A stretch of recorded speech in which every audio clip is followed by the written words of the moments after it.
지난밤 평안히 주무셨습니까? 8월 7일 토요일 새벽 기도회를 이 시간 시작하도록 하겠습니다. 각자의 처소에서 온라인으로 함께하는 모든 성도님들에게 하나님의 은혜와 평강이 충만하기를 축복합니다. 다 함께 사도신경으로 우리의 신앙을 고백하시겠습니다. 나는 전능하신 아버지 하나님 천지의 창조주를 믿습니다. 나는 그의 유일하신 아들 우리 주 예수 그리스도를 믿습니다. 그는 성령으로 잉태되어 동정녀 마리아에게서 나시고 본디오 빌라도에게 고난을 받아 십자가에 못 박혀 죽으시고 장사된 지 사흘 만에 죽은 자 가운데서 다시 살아나셨으며 하늘에 오르시어 전능하신 아버지 하나님 우편에 앉아 계시다가 거기로부터 살아있는 자와 죽은 자를 심판하러 오십니다. 나는 성령을 믿으며 거룩한 공교회와 성도의 교제와 죄를 용서받는 것과 몸의 부활과 영생을 믿습니다. 아멘. 다 함께 찬송가 284장 우리 함께 부르도록 하겠습니다. 찬송가 284장입니다.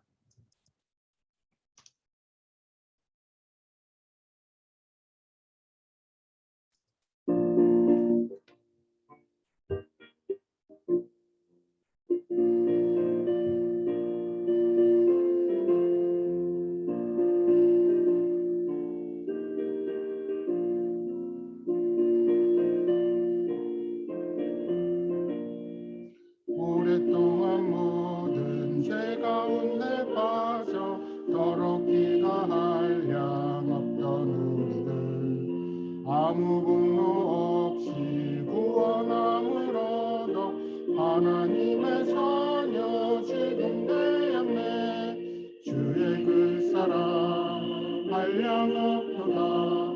찬송할지어다 예수의 공로. 주의 그 사랑 한량 없도다. 찬송할지어다 예수의 공로.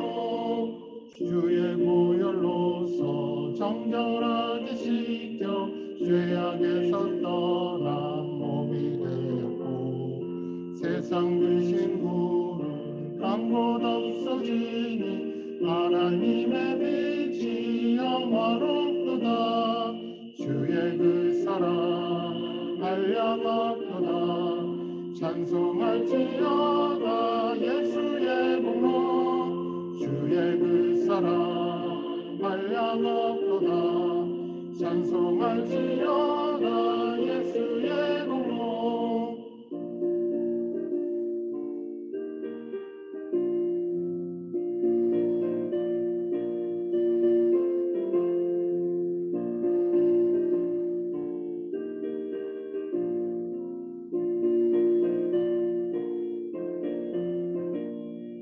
죄의 깊은 장과 든 세상의 꿈을 어서 깨어나라 나의 친구야.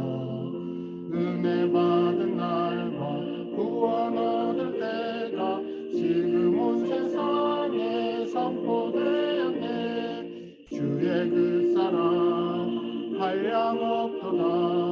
찬송할지어다 예수의 공로. 주의 그 사랑 한량 없도다.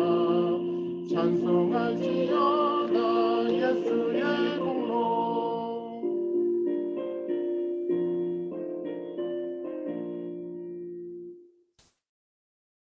기도하시겠습니다.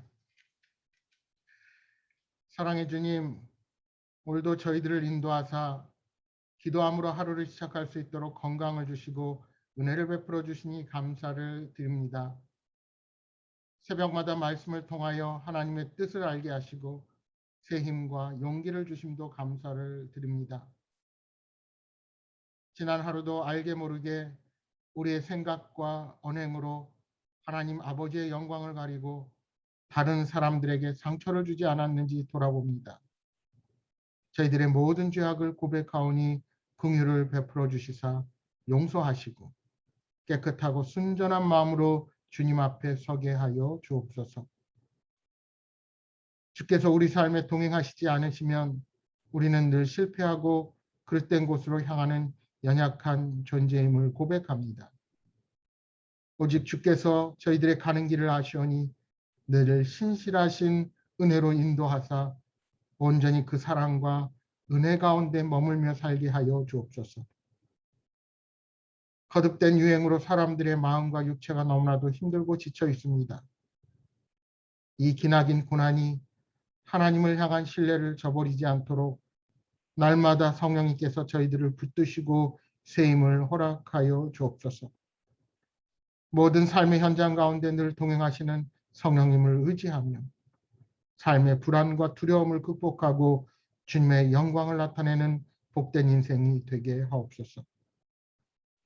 아픔과 질병 중에 신음하는 성도들에게 세임을 허락하여 주옵소서.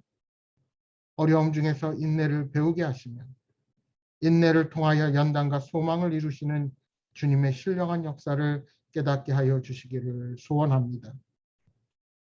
연로하신 부모님들의 건강을 지켜주시고 나라를 지키기 위해 불철주야로 수고하는 젊은이들을 보호하시며 여러 가지 사정으로 주의 전에 마음대로 오지 못하는 성도들의 삶을 인도하여 주옵소서. 이 땅의 위정자들에게 하나님을 경외하는 마음을 허락하시고 국민을 진심으로 사랑하며 정의와 공의를 세우는 정치를 하도록 인도하여 주옵소서. 지구 곳곳에서 복음을 위해 헌신을 아끼지 아니하는 선교사님들과 그 가족을 기억하셔서 여러 가지 위험과 질병으로부터 보호하여 주옵소서. 신앙의 자유가 제한받는 지역에서 복음을 지키기 위해 목숨을 걸고 예배를 드리는 형제 자매들을 보호하여 주시고 그들을 돕는 손길들 위해 성령님의 역사하심으로 하나님의 능력과 권능이 임하게 하옵소서. 이 시간 각자의 기도의 제목을 놓고 기도할 때 그 기도가 당장 응답되지 않아서 좌절하거나 포기하는 믿음 없는 자들이 되지 아니하고 간절하게 기도하며 주님과 교제하는 가운데 주님께서 주시는 더 큰 사랑을 알게 하사 우리를 향하신 하나님의 크신 뜻 앞에 감사하며 기쁨으로 서는 견고한 신앙인들로 서게 하여 주옵소서. 내일은 주일입니다. 높아진 거리두기 단계 가운데 함께 모여 예배 드리지 못하지만 같은 시간 각자의 처소에서 예배 드리는 저희 모두에게 성령의 충만함으로 역사하사 하나님의 임재를 깊이 경험하는 귀한 시간이 되게 하옵소서. 오늘 한날의 삶을 주님께 맡기오며 예수님의 이름으로 기도합니다. 아멘. 오늘 하나님께서 우리에게 주신 말씀입니다. 구약성경 사사기 2장 11절부터 23절까지 말씀 보도록 하겠습니다. 구약성경 제가 가진 성경으로 362면입니다. 구약 362면 사사기 2장 11절부터 23절입니다.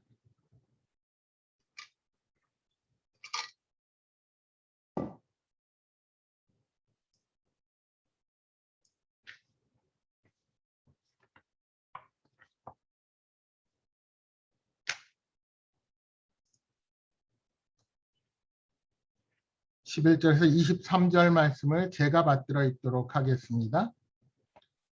이스라엘 자손이 여호와의 목전에 악을 행하여 바알들을 섬기며 애굽 땅에서 그들을 인도하여 내신 그들의 조상들의 하나님 여호와를 버리고 다른 신들 곧 그들의 주위에 있는 백성의 신들을 따라 그들에게 절하여 여호와를 진노하시게 하였으되 곧 그들이 여호와를 버리고 바알과 아스다롯을 섬겼으므로 여호와께서 이스라엘에게 진노하사 노략하는 자의 손에 넘겨주사 그들이 노략을 당하게 하시며 또 주위에 있는 모든 대적의 손에 팔아 넘기심에 그들이 다시는 대적을 당하지 못하였으며 그들이 어디로 가든지 여호와의 손이 그들에게 재앙을 내리시리니 곧 여호와께서 말씀하신 것과 같고 여호와께서 그들에게 맹세하신 것과 같아서 그들의 괴로움이 심하였더라.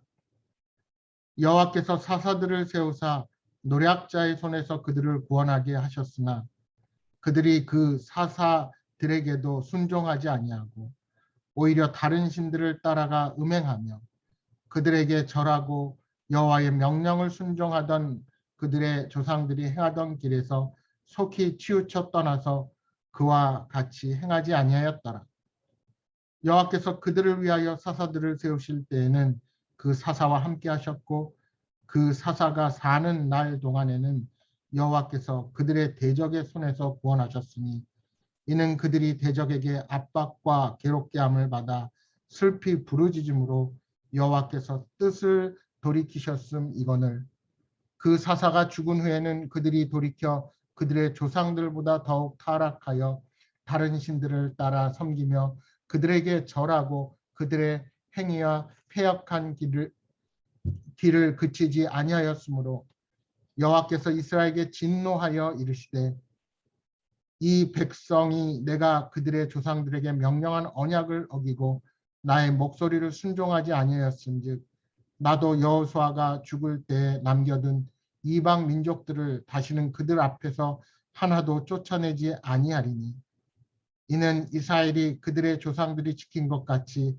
여호와의 도를 지켜 행하나 아니하나 그들을 시험하려 함이라 하시니라. 여호와께서 그 이방 민족들을 머물러 두사 그들을 속히 쫓아내지 아니하셨으며 여호와의 여호수아의 손에 넘겨주지 아니하셨더라. 아멘.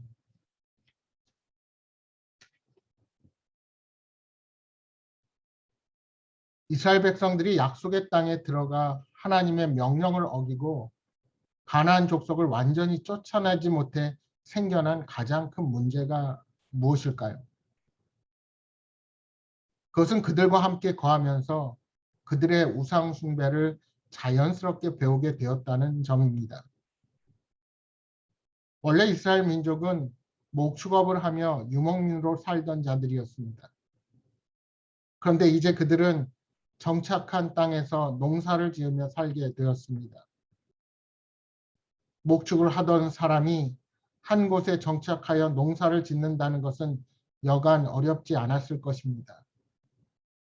이런 맥락에서 그 땅에서 농사를 짓고 있던 가나안 족속의 생활 방식을 그들은 자연스럽게 습득하게 되었습니다. 이스라엘이 그 땅을 정복하고 그 땅에 살던 자들보다 강해지면서 가나안 족속에게 노역을 시키고 그들의 농사를 배우기 시작합니다.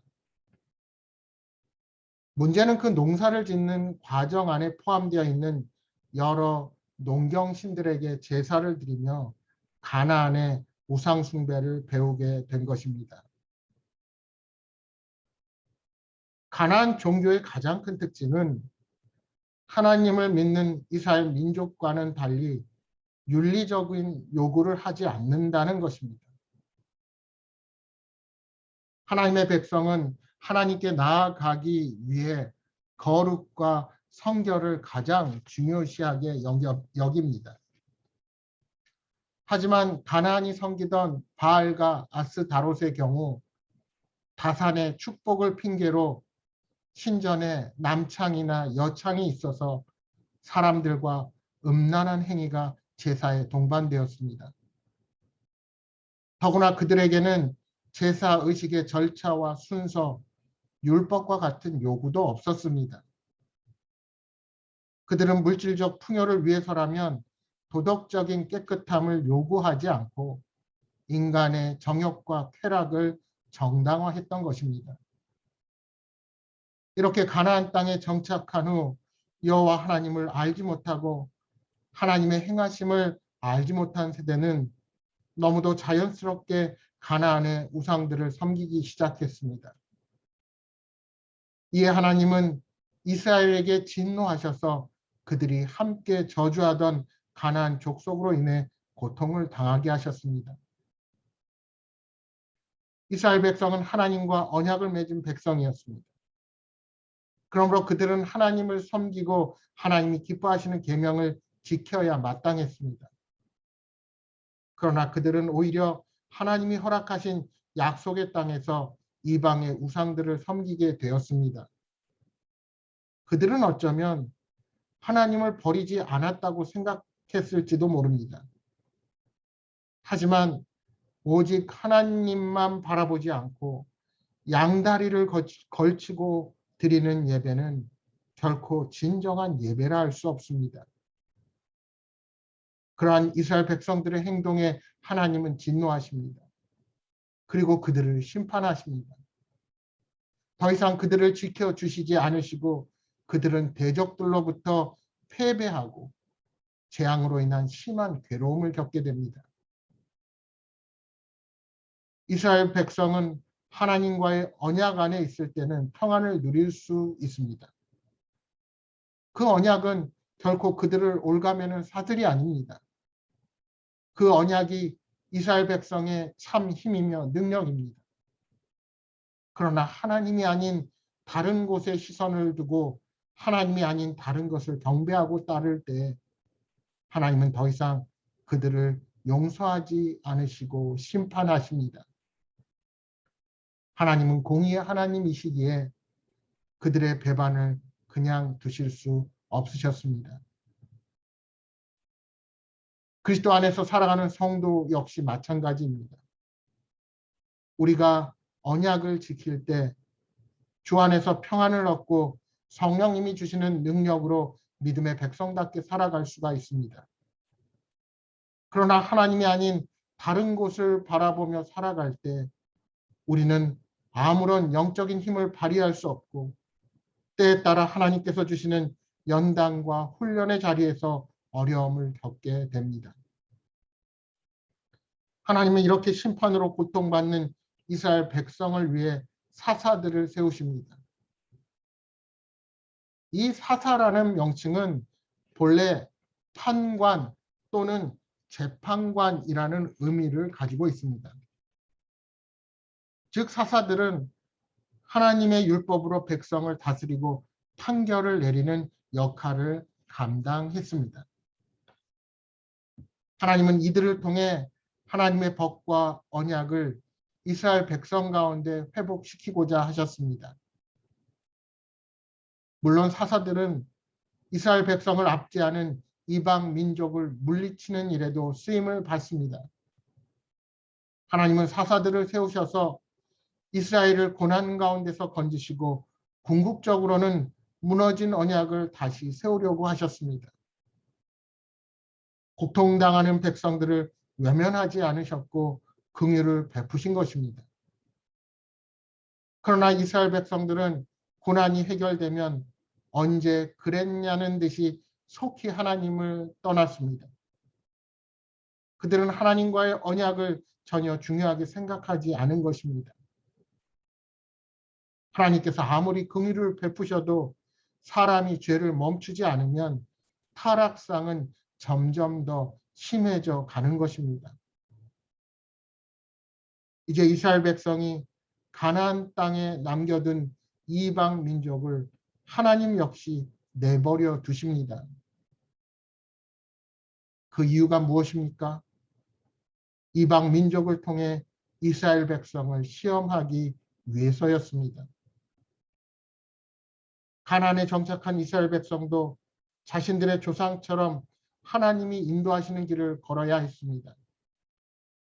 한 번 순종했다고 해서 언약 백성으로서의 책임과 의무를 다한 것이 아니었기 때문입니다. 그러므로 하나님의 진노가 이스라엘에게 임한 이유는 하나님의 백성을 향한 자비를 거두셨기 때문이 아닙니다. 오히려 그것은 이스라엘 백성을 향한 하나님의 자비와 사랑이 되는 것입니다. 하나님은 당신의 백성을 영원히 사랑하겠다고 약속하셨고 그 사랑의 언약 안에 있는 백성과 계속해서 사랑의 관계를 맺기 원하십니다. 그리하여 하나님을 거역한 백성에게 시험과 징계라는 방법을 사용하여 죄에서 돌이킬 기회를 다시 주시는 것입니다. 부모가 징계를 통해 자녀들을 바르게 세우듯이 하나님은 아버지와 같은 사랑으로 당신의 백성을 징계하여 바르게 세우려 하십니다. 오늘날 그리스도인들 역시 마찬가지입니다. 한 번 순종했다고 끝이 아닙니다. 매일 매순간 세상의 유혹을 이기고 자기를 부인하며 성령님의 인도하심을 따라야 합니다. 이런 삶은 우리에게 시험처럼 다가올 것입니다. 여러분, 시험은 절대로 쉽지 않습니다. 어렵고 갈등을 겪습니다. 그러나 그때마다 구원의 길이신 예수 그리스도에게서 떠나지 않으면 그것은 우리에게 복과 사랑으로 마침내 오게 될 것입니다. 만약 하나님이 주신 징계라고 생각되는 고통이 우리의 삶에 있다면 하나님의 사랑을 의심하는 대신 우리의 마음과 삶에 들어와 있는 죄악은 없는지 살펴보시기 바랍니다. 우리가 하나님과의 친밀한 관계를 소중히 여기고 그 관계를 위해 죄에서 돌이킨다면 하나님은 반드시 우리의 삶을 회복시켜 주실 것입니다. 사사기 말씀을 보면서 안타까운 것은 이스라엘 백성은 너무도 쉽게 삶에 찾아오는 유혹 앞에 힘없이 쓰러졌다는 것입니다. 이방 민족의 생활 방식이 그들을 하나님과 맺은 언약에서 벗어나도록 유혹했고 그 앞에 번번이 넘어간 것입니다. 우리 또한 예외가 아닙니다. 지금 하나님을 잘 섬긴다고 해도 조금만 나태해지면 우리는 하나님을 배반할 수도 있는 죄 가운데 살아가는 연약한 자라는 사실을 인정해야 합니다. 따라서 날마다 영적으로 깨어서 하나님의 뜻을 구해야 하는 것입니다. 사랑하는 여러분, 세상이 주는 편안함 때문에 말씀 앞에 불순종하는 이스라엘의 악순환을 벗어버리고 온전히 거룩함으로 주님 앞에 서기를 바랍니다. 날마다 주님 편에 서서 인도하시는 주님의 손길을 경험하며 살아가는 복된 인생들이 되시기를 주님의 이름으로 축복합니다. 이 시간 주신 말씀 기억하며 함께 기도하도록 하겠습니다. 괴롭고 힘들 때만 주님을 찾고 부르짖다가 그렇게 우리에게 평안이 찾아오면 주님을 잊고 내 생각과 용심으로 살아가는 어리석음이 우리 삶에 다시는 없게 하여 주옵소서. 특별히 내일은 주일입니다. 주일을 준비하는 모든 손길 위에 기도해 주시고 온라인으로 드리게 되는 주일 예배로 인하여 우리의 몸과 마음이 흐트러지지 않도록 성령 하나님 인도하여 주옵소서 하고 기도하시겠습니다. 또한 여러분 가지고 계신 간절한 기도의 제목 놓고 기도하시기 바랍니다. 함께 기도하겠습니다.